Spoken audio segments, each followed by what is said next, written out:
Okuva ku ntandikwa twabaweereza amagezi Uganda nti mulina okwejja mu buddu. Reasons why Yoweri Museveni is the most loved president of all times in East Africa, in Uganda, and almost Africa in general. This article was written by BBC in 2021, 10th May. It reads, Ugandans under the age of 35, and that is more than 3/4 of the population, have known one president, Yoweri Museveni, who came to power on the back of an armed uprising in 1986. He has defied the political laws of gravity, which has failed other long-serving leaders in the region. The now 79-year-old time at the top has been accompanied by a long period of peace and big developmental changes for which many are grateful, but he has managed to maintain his grip on power through a mixture of encouraging a personality cult, employing patronage, compromising independent institutions, and sidelining opposition. During the last election, 5 years ago, when he addressed the issue of stepping down, he asked, "How can I go out of a banana plantation I have planted that have started bearing fruits?" For this revolutionary, the harvest is still not over. And 5, the Multi Party, when was it? 2015? 2005. Because Multi Party until we say, okay, mbaleke bagende, abagale bibina bagende. So, similarly, this issue of 2026 will be decided, and transition is always happening every 5 years, because that's a transition. Transition within continuity. What do you think about that? Kuwanga buli myaka 5 waliwo okuvuganya singa tebawagera oyo ono abaddewo, there would be would get a transition. So opportunity for transition is always there every 5 years for the last 30 years. But the only problem they have is that NLM has overperformed. So the majority of the people keep electing it. This is the problem. Ekyo kifuuse musango nti lwaki NRM abantu bajagala. My introduction to the president came in the 1990s in the form of a school play in which the turbulence of Milton Obote and Idi Amin years was acted out. The piece climaxed on 26 January 1986, which Mr. Museveni's National Resistance Army liberating the country, bringing an end to wars and senseless killings. It is this image of the man as liberator and peace bringer that many Ugandans have raised on and are reminded of at every opportunity. Many young Ugandans refer to the president by the nickname Sevo, as fondly calls them Bazukuru, meaning grandchildren. in our Ugandan language. The family man does not see himself a typical aging patriarch, reclining in his favorite chair with his children and grandchildren fuzzing around. In his campaign for his 60th elected term in office, which feels like it started straight after the previous election, he traversed the country launching factories, opening roads and new markets, and with an eye on his relatively youthful challengers, 38-year-old former pop star Bobby Wine or Mr. Chagulan. Museveni was keen to show his vitality last year to encourage exercising during lockdown. He was filmed doing press-ups and then repeated the trick several times, including in front of cheering students in November. Now count that two.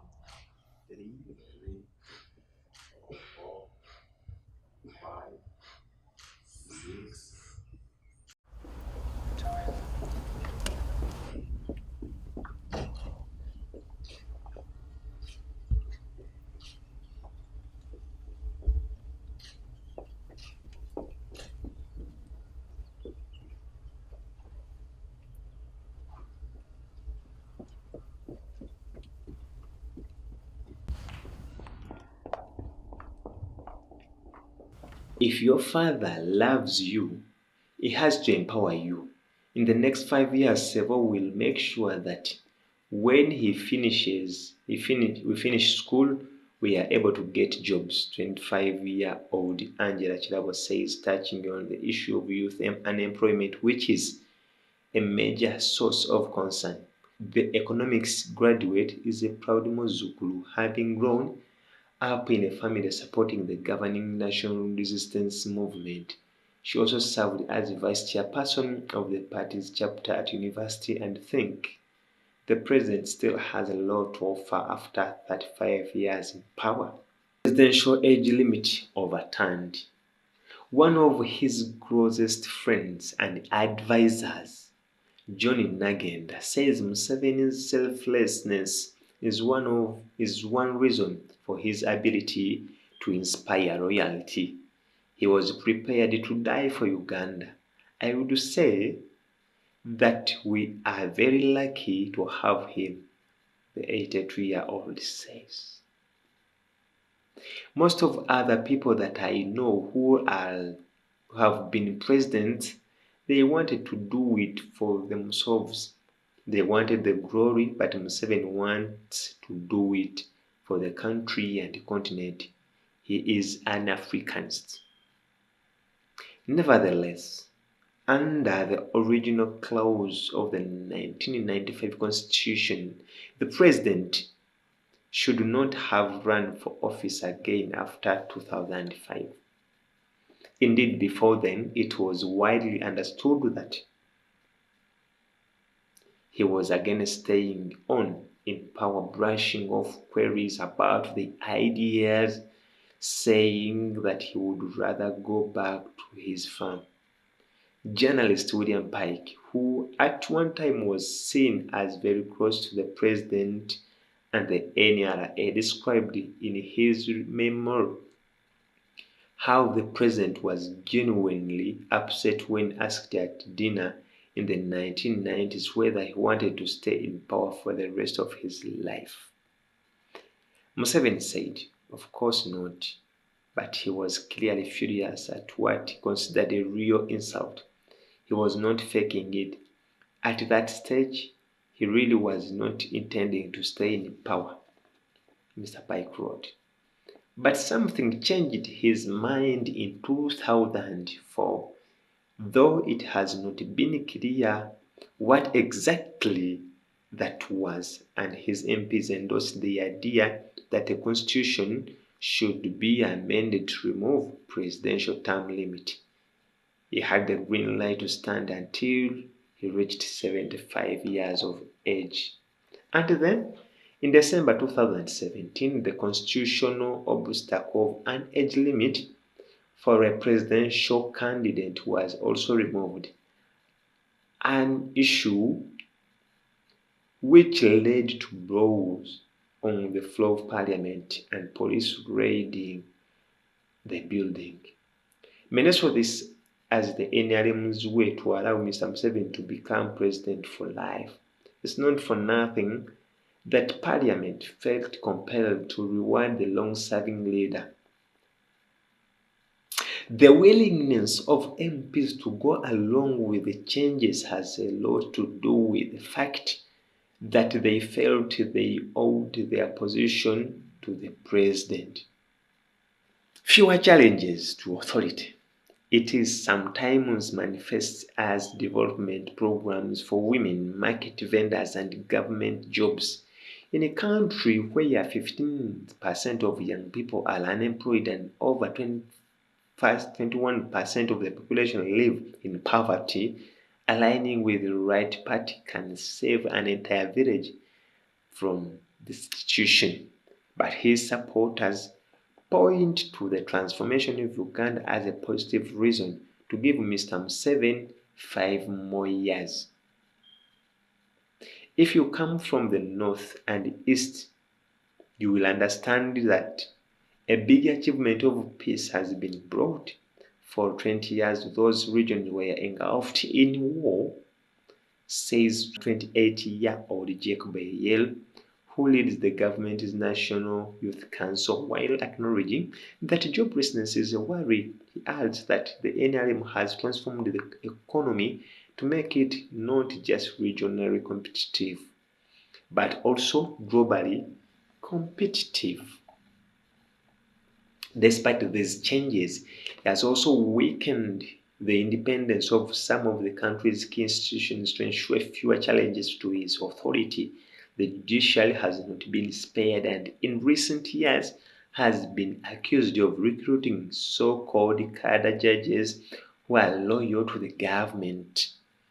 When judges have taken independent decisions, they have sometimes found themselves at loggerhead with the authority. For example, on 16th December 2005, highly trained armed security personnel raided the High Court in the capital, Kampala, and re-arrested a member of suspected rebel People's Redemption Army who had just been acquitted of treason charges.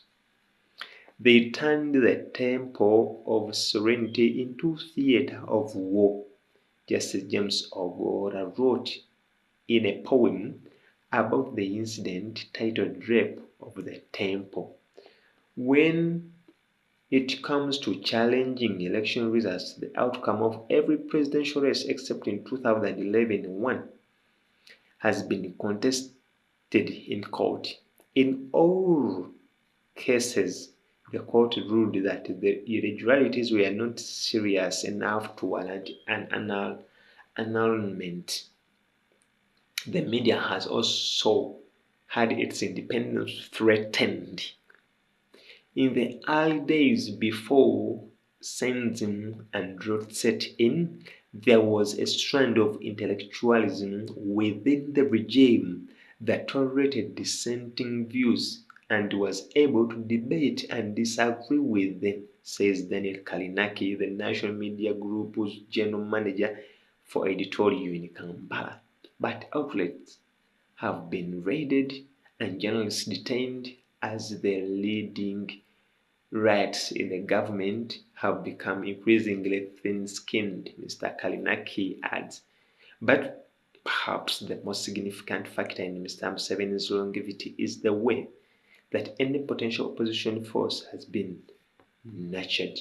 Opposition supporters shot dead. As it became clear 20 years ago that he was going to stay in power, some of these former associates started to break away as they did the security forces touted as People's Police and Army turned their guns on the political opponent. Kizza Besigye of the Opposition Forum for Democratic Change, once Mr. Museveni's physician, first ran against him in 2001 election. He has been detained and prosecuted on numerous charges, including rape and treason, but has never been convicted. When it became clear that Bobi Wine, a singer whose real name is Robert Kyagulanyi, was mounting a serious challenge to the president's rule, he became the latest politician to face the wrath of the men in uniform.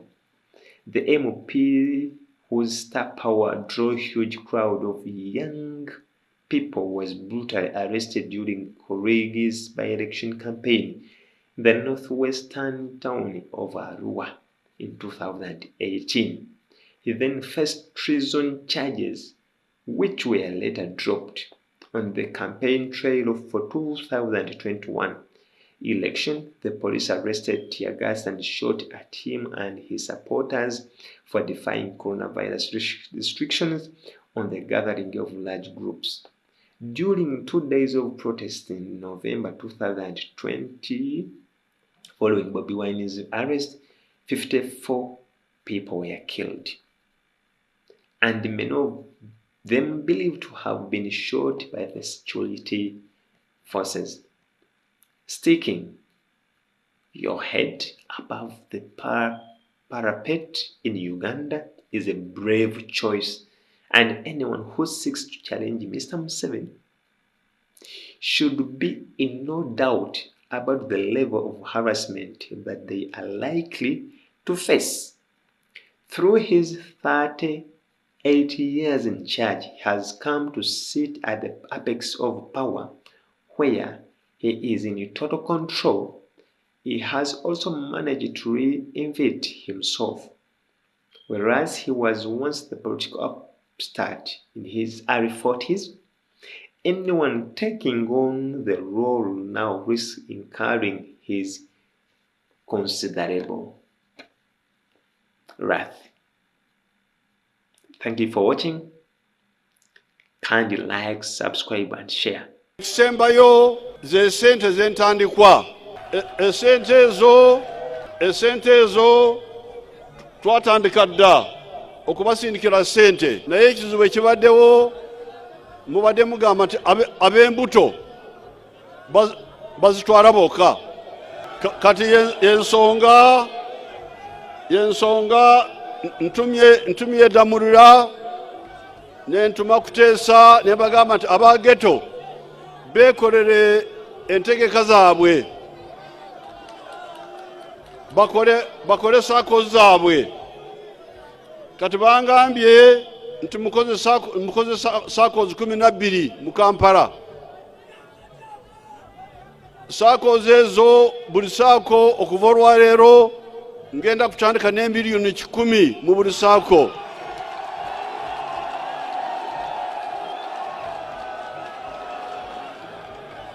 Ngenda kutandika ne miliyoni 10 mu buli saako. Ate ezo miliyoni 10, ezo miliyoni 10 ndozo miliyoni 10 zentadde mu buli saako, ezo ndozo bwe munazikozesa obulungi ngenda kwongera mu sente ezisingawo. N'olwekyo temwekwasa nti sisobola kubaako kyenkola kubanga sente teziriiwo. Esente weeziri.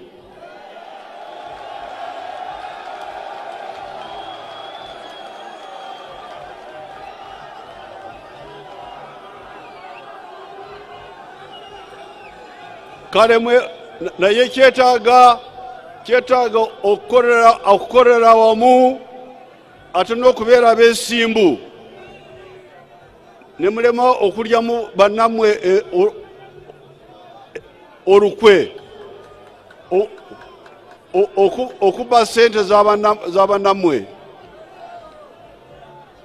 Kati mpayo oluyimba lw'obujajja ngende ntuule. Kino kyekiseera oluyimba olwo.